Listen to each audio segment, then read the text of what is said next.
کو نازل کرنے والی ذات اللہ تعالیٰ کی ہے، اور جس کے ذریعے سے قرآن مجید نبی پاک صلی اللہ علیہ وآلہ وسلم پر نازل ہوا، وہ ایک فرشتہ ہے اور اس کا نام حضرت جبرائیل علیہ السلام ہے، اور جس پر قرآن مجید نازل ہوا وہ محمد صلی اللہ علیہ وآلہ وسلم ہے۔ اور قرآن مجید کو نازل کرنے کا مقصد یہ ہے تاکہ آپ ڈرانے والوں میں سے ہو جائیں، یعنی کہ آپ اپنی امت کے لوگوں کو اللہ کے عذاب سے ڈرائیں۔ اور قرآن مجید عربی زبان میں نازل ہوا۔ اس آیت کریمہ کے اندر بتایا گیا کہ جو قرآن مجید ہے اس کا ذکر پچھلی آسمانی کتابوں کے اندر بھی ہے۔ اللہ تبارک و تعالیٰ نے فرمایا، اور بے شک وہ البتہ پہلی آسمانی کتابوں میں ذکر ہے، وہ سے مراد یہاں پر قرآن مجید ہے۔ اس کا مطلب ہے کہ قرآن مجید کا ذکر پچھلی آسمانی کتابوں کے اندر بھی ہے۔ پہلے کی امتوں کے لوگ قرآن مجید سے باخبر تھے، انہیں معلوم تھا کہ قرآن مجید اللہ پاک کی آخری آسمانی کتاب ہے، اور یہ اللہ پاک کے آخری نبی حضرت محمد صلی اللہ علیہ وآلہ وسلم پر نازل ہوگی۔ پچھلی امتوں کے لوگ قرآن مجید کے متعلق آگاہی رکھتے تھے۔ قرآن مجید مشہور کتاب ہے۔ یہ کتاب پچھلے زمانے کے لوگوں کے اندر بھی مشہور تھی، یہ کتاب آج کے دور کے لوگوں کے اندر بھی مشہور ہے، اور قیامت تک کے آنے والے تمام انسانوں کے اندر یہ کتاب مشہور ہوگی۔ لوگ اس کے متعلق آگاہ ہوں گے، کیونکہ اللہ پاک نے ہدایت ہر انسان تک پہنچانی ہے، چاہے وہ ہدایت کو قبول کرے یا نہ کرے۔ اس آیت میں کتابوں کے لیے، یعنی کہ آسمانی کتابوں کے لیے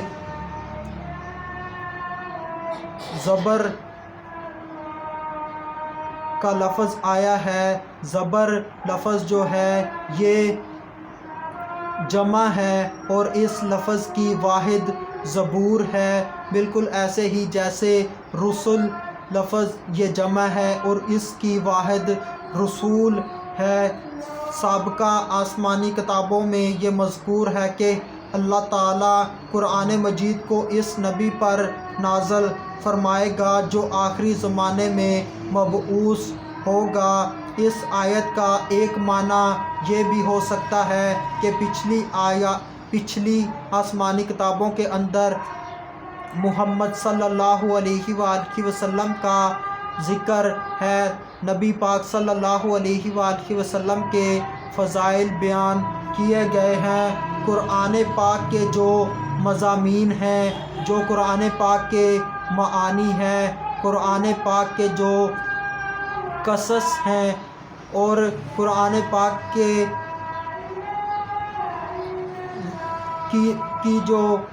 واقعات ہیں وہ پچھلے انبیاء کرام علیہم السلام کی کتابوں کے اندر بھی مذکور ہیں، کیونکہ اللہ تبارک و تعالیٰ کی توحید، اللہ تبارک و تعالیٰ کی ذات و صفات کا بیان، اور اس کے علاوہ قصص سابقہ اور مواعظ یہ بھی پچھلی کتابوں کے اندر ذکر ہے، ما سوائے ان کاموں کے جن کا تعلق صرف حضور پاک صلی اللہ علیہ وآلہ وسلم کی امت سے ہے، جیسے کہ حضرت عائشہ رضی اللہ تعالی عنہا امہات المؤمنین پر لگائے جانے والی تہمت لگانے والوں کی مذمت، یعنی کہ امہات المؤمنین حضرت عائشہ صدیقہ رضی اللہ تعالی عنہا کی پاک دامنی میں قرآن مجید کے اندر غالباً 17 آیات ہیں، اور یہ واقعہ بھی حضرت زید بن حارثہ والا کہ انہوں نے اپنی بیوی کو طلاق دی، اور نبی پاک صلی اللہ علیہ وآلہ وسلم نے حضرت زید بن حارثہ کی بیوی سے نکاح فرمایا۔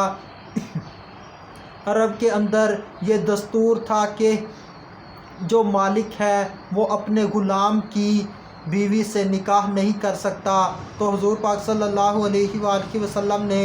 اس اصول کو ختم فرمایا اور اپنے غلام زید بن حارثہ کی بیوی سے نکاح فرمایا،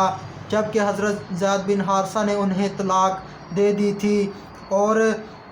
یہ بھی ہے کہ منہ بولے بیٹے پر وہ احکام لاگو نہیں ہوتے جو حقیقی بیٹے پہ لاگو ہوتے ہیں، یعنی کہ جو منہ بولا بیٹا ہے اس کو اپنا بیٹا نہیں کہا جا سکتا، وہ دین کے اندر تمہارا بھائی ہے۔ اگر تم کو ان کے نام معلوم نہیں تو وہ تمہارے دینی بھائی ہیں، ان کو ان کے ناموں سے پکارا جائے۔ اس قسم کے احکام قرآن مجید کے اندر بیان ہوئے جو کہ نبی پاک صلی اللہ علیہ وآلہ وسلم کی امت کے ساتھ مخصوص ہیں۔ اور یہ بھی واقعہ ہے کہ رسول اللہ صلی اللہ علیہ وآلہ وسلم نے اپنی بعض ازواج کی رضا کے لیے شہد نہ کھانے کی قسم کھا لی تھی، یعنی کہ قرآن مجید کے وہ واقعات، وہ مسائل جن کا تعلق صرف اسی امت کے ساتھ ہے، وہ پچھلی آسمانی کتابوں کے اندر بیان نہیں ہوئے۔ اس کے علاوہ جو ہے وہ پچھلی آسمانی کتابوں کے اندر بیان کیا گیا۔ یہ تو قرآن مجید ہے کہ اللہ پاک نے قرآن مجید کو پچھلی آسمانی کتابوں کے اندر ذکر فرمایا ہے۔ اس کے ساتھ ہی اللہ پاک نے اپنے پیارے حبیب صلی اللہ علیہ وآلہ وسلم کے جو یار ہیں، یعنی کہ حضرت ابو بکر صدیق رضی اللہ تعالیٰ عنہ، حضرت عمر فاروق رضی اللہ تعالیٰ عنہ، اور حضرت عثمان غنی رضی اللہ تعالیٰ عنہ، اور حضرت مولا علی رضی اللہ تعالیٰ عنہ، ان کا ذکر بھی پچھلی آسمانی کتابوں کے اندر اللہ پاک نے فرمایا ہے۔